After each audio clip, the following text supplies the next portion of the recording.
selamat siang semuanya. Pada presentasi ini, kelompok kami akan membahas studi kasus mengenai Amazon dalam konteks ekonomi digital dan tantangan regulasi modern.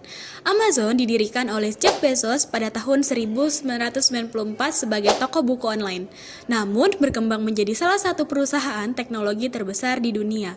Saat ini Amazon mengoperasikan marketplace global, layanan cloud lewat Amazon Web Services, jaringan logistik terbesar di dunia, serta sistem digital e-commerce yang canggih. Amazon berperan sebagai salah satu simbol utama revolusi ekonomi digital, yaitu perubahan besar dari aktivitas ekonomi tradisional menjadi aktivitas yang mengandalkan internet, data, dan teknologi otomatisasi. Karena pengaruhnya sangat kuat, Amazon sering menjadi contoh dalam diskusi mengenai perdagangan digital, ketenagakerjaan digital, hingga regulasi lintas negara. Dalam konteks ekonomi digital, Amazon menunjukkan bagaimana teknologi dapat mengubah seluruh rantai pasok dan model bisnis. Ekonomi digital sendiri adalah sistem ekonomi yang proses transaksinya dilakukan secara online, menggunakan data, algoritma, dan jaringan internet sebagai penggerak utama.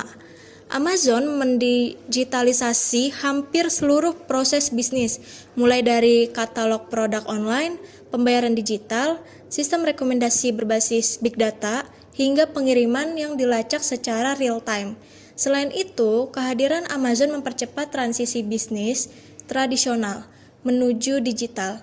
Banyak toko fisik yang akhirnya masuk marketplace untuk tetap kompetitif. Bahkan, modal pemasaran, periklanan, dan perilaku konsumen ikut berubah karena sistem Amazon yang serba cepat dan praktis. Peran pertama Amazon adalah membuka akses pasar global bagi jutaan penjual. Sebelum adanya platform seperti Amazon UMKM harus mengeluarkan biaya besar untuk ekspansi internasional. Namun melalui Amazon Global, selling produsen kecil bahkan dari negara berkembang dapat menjual barang mereka ke pelanggan di Eropa, Amerika, dan Asia hanya melalui satu platform.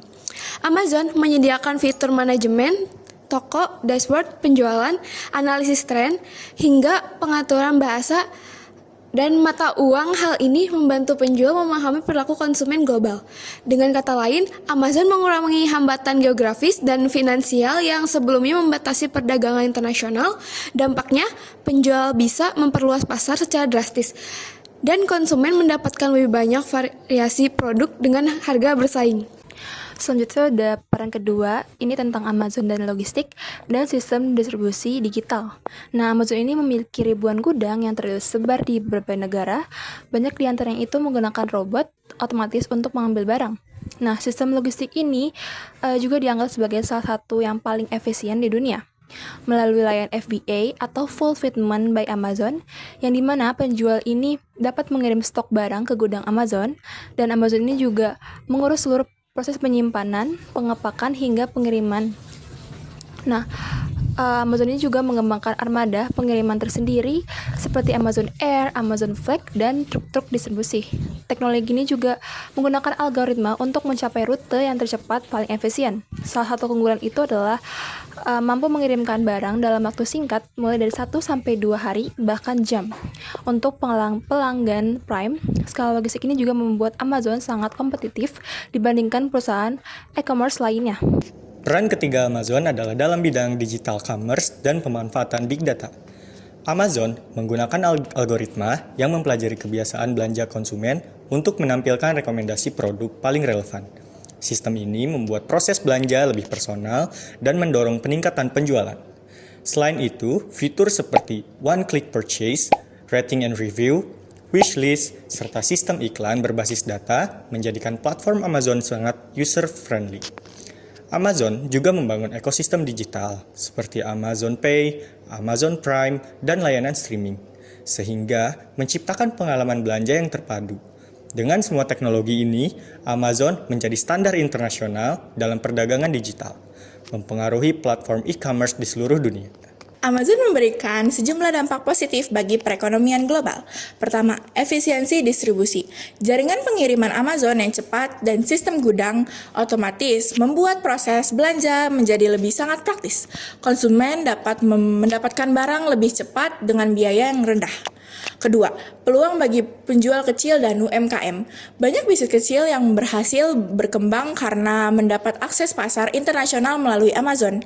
Platform ini membantu penjual sebelumnya hanya menjual di pasar lokal untuk menembus pasar dunia. Yang ketiga, Amazon mendorong inovasi industri logistik, teknologi cloud, dan digital payment. Banyak perusahaan lain terdorong untuk mengembangkan teknologi serupa demi bersaing. Dampak-dampak ini memperkuat ekosistem digital dan mendorong pertumbuhan ekonomi modern. Namun, Amazon juga menghasilkan sejumlah dampak negatif yang perlu dicermati. Pertama, kondisi kerja di gudang Amazon sering menjadi sorotan. Banyak pekerja melaporkan target kerja yang tinggi, waktu istirahat minim, dan penggunaan sistem pemantauan otomatis yang ketat. Hal ini menimbulkan perdebatan mengenai hak pekerja dan standar keselamatan kerja. Yang kedua, isu pajak perusahaan digital. Karena Amazon beroperasi lintas negara, mereka sering memanfaatkan celah hukum untuk menekan jumlah pajak yang harus dibayar. Ini membuat kontribusi pajak Amazon di beberapa negara dinilai tidak sebanding dengan pendapatannya. Dan yang ketiga, masalah limbah kemasan. Setiap hari, banyak hingga jutaan paket Amazon dikirim ke seluruh dunia menggunakan kardus, bubble wrap, dan plastik yang berpotensi menambah beban lingkungan. Dan yang terakhir atau yang keempat, ancaman terhadap bisnis lokal atau retail fisik. Banyak toko tradisional kehilangan pelanggan karena persaingan harga dengan Amazon. Negara berkembang menghadapi tantangan besar dalam mengatur perusahaan seperti Amazon. Yang pertama, pengaturan pajak digital. Banyak negara belum memiliki undang-undang yang mampu memastikan transaksi internasional dikenakan pajak secara adil. Yang kedua, perlindungan ketenagakerjaan, terutama untuk pekerja, kurir, dan gudang yang sering berstatus kontrak. Regulasi lokal seringkali belum siap menghadapi model kerja digital yang fleksibel namun rawan eksploitasi. Ketiga, isu lingkungan. Negara berkembang harus menentukan regulasi mengenai limbah, kemasan, dan emisi dari logistik Amazon yang sangat masif. Yang keempat, tantangan persaingan usaha. Amazon sangat besar bisa mematikan UMKM lokal jika tidak diatur dengan kebijakan yang menyimbangkan kompetisi. Jadi, untuk memahami bagaimana Amazon beroperasi, kita bisa melihat alur sederhana dari proses belanja. Yang pertama, konsumen menekan tombol klik beli di aplikasi atau website Amazon. Yang kedua, sistem Amazon secara otomatis mencari gudang terdekat yang memiliki stok. Yang ketiga, barang kemudian diproses di gudang, diambil oleh pekerja atau robot, dipindai, dipacking, dan dikirim ke pusat distribusi. Yang keempat, paket diantar menggunakan armada Amazon atau mitra logistik lokal hingga sampai ke rumah konsumen. Proses yang termasuk sederhana ini sebenarnya didukung oleh teknologi AI, big data, dan sistem logistik berskala global. Untuk mengurangi dampak negatif Amazon, ada dua kebijakan realistis yang dapat diterapkan.